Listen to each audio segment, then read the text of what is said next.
Fa miaramila dimy hianoana avoaka ny fonja mialohan'ny fetin'ny Noely teo fanapahan-kevitra izay noraisina tao anatin'ny filan-kevitry ny minisitra ny faha 4 ny volana Desambra lasa teo izay fanapahan-kevitra izay raha tsy ahivina ireto miaramila dimy reto dia vororoy tao anatin'ny raharaha 7 Febroary 2020 avokoa.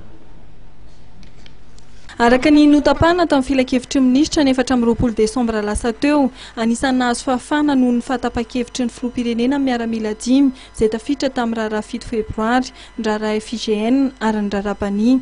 Anisan'ny nahazo fahafahana ary afaka nanao fety tamin'ny fianakaviany ny Noely teo ny Général Raoul Jean Hernienne, ny Colonel Randrianjafy Raymond, Lieutenant Colonel Charles Andrianasoavina, ny adjudant Saorany Rabe Volombava ary Razakasoa Andrianantenaina.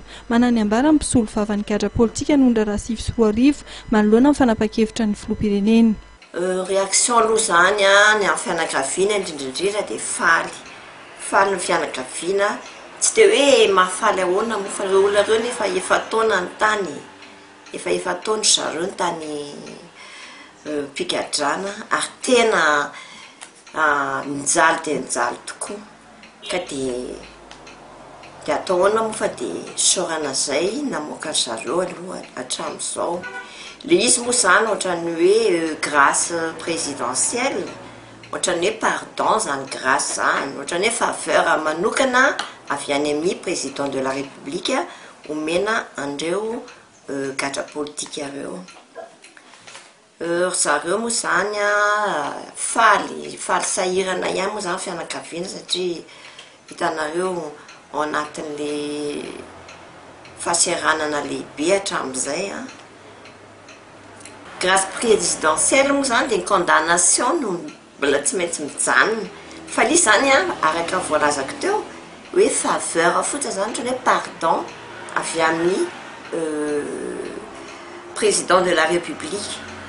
Amiko anefany raha ny tokony izy tsy tokony izay grâce présidentielle zay ny tokony azondreo olona ireo, fa tokony tonga dia avotra satria resaka politika anie le izy.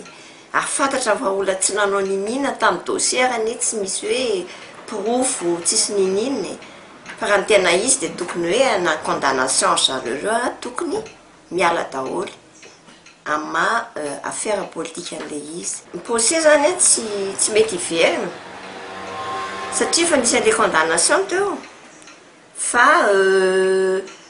nisy fotoana moa zareo nangataka liberté provisoire tamin'izany fotoana zany. Nisy fotoana zany nametraka an'izay zahay, fa tsy nisy valy mihitsy moa le izy, fa dia iny grâce présidentielle iny zany moa navoaka. Nampatsiahivy maître Lalarnour Rabe Mananjara fa mbola misy cadre politika 12 hafa mbola tavela ny amponjan'ny Tsiafasa Tanimora. Anisan'ny tsy afaka nankalaza ny fetin'ny Noely niaraka tamin'ny fianakaviany ny Colonel André Miotra, Colonel Jadfar ary ny adjudant Fikis Lidji.